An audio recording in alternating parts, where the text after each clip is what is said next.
على ربى الأنس شيدنا مدارسنا بالآي نروي فؤادا كان عطشانا. Assalamu alaikum wa rahmatullahi wa barakatuh. We are back with Seerah series. In today's episode, we are going to discuss, inshallah, the first migration to Abyssinia in the middle of the 5th year of the prophethood. In our last episode, we discussed how the mushrikeen persecution of the Messenger sallallahu alaihi wasallam and his companion became even worse until some of them died under torture and some of them became blind.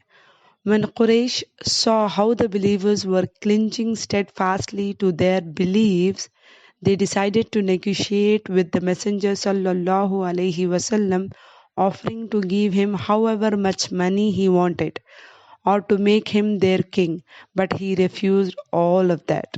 When the Messenger sallallahu alaihi wasallam saw how stubborn Quraysh were and how they persisted in persecuting his companion, he sallallahu alaihi wasallam said to them, "Why do you not leave and go to Abyssinia? For in that land there is a king under whom no one is mistreated, until Allah subhanahu wa ta'ala grants you a way out from the difficulties you are facing it." Then the first migration to Abyssinia took place.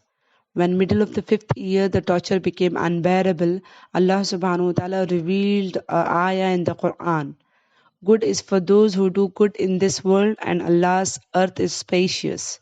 Only those who are patient shall receive their rewards in full, without reckoning. Chapter 39, verse number 10. The 5th year of the prophethood, a group of 12 men and 4 women migrated to Abyssinia. Among them was Usman bin Affan radiallahu ta'ala an and his wife Ruqayya radiallahu ta'ala an. They are the first people to migrate in the cause of Allah subhanahu wa ta'ala after Ibrahim alayhi salam and Lut alayhi salam. When the Quraysh found out that a group of Muslims had fled, they erupted in anger. They swiftly sent some men to bring them back to teach them a lesson. However, the Quraysh reached the coast too late. Tried and disappointed, the Quraysh returned to Mecca to begin plotting their next move. The idol worshippers of Mecca prostrate to Allah subhanahu wa ta'ala. About 2 months after migration, Prophet Muhammad sallallahu alaihi wasallam came to Kaaba. All the Quraysh were present there.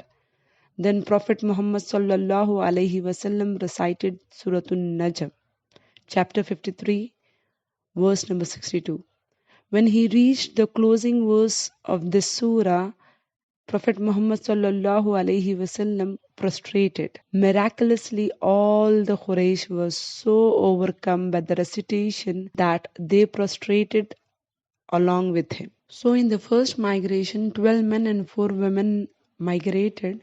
Then they came back after they heard Umar had become Muslim and Islam was being proclaimed openly. That was a rumor actually, but it was not long before they went back to Abyssinia taking other believers with them. In the second migration, 83 men and 18 women went to Abyssinia. After the first migration, the polytheists became very angry and doubled the torture to the ones left behind. Muslims in great number migrated again to Abyssinia. The group of immigrants this time comprised 83 men and 19, or in some version it is 18 women. For this reason, the Muslim left for Abyssinia once again.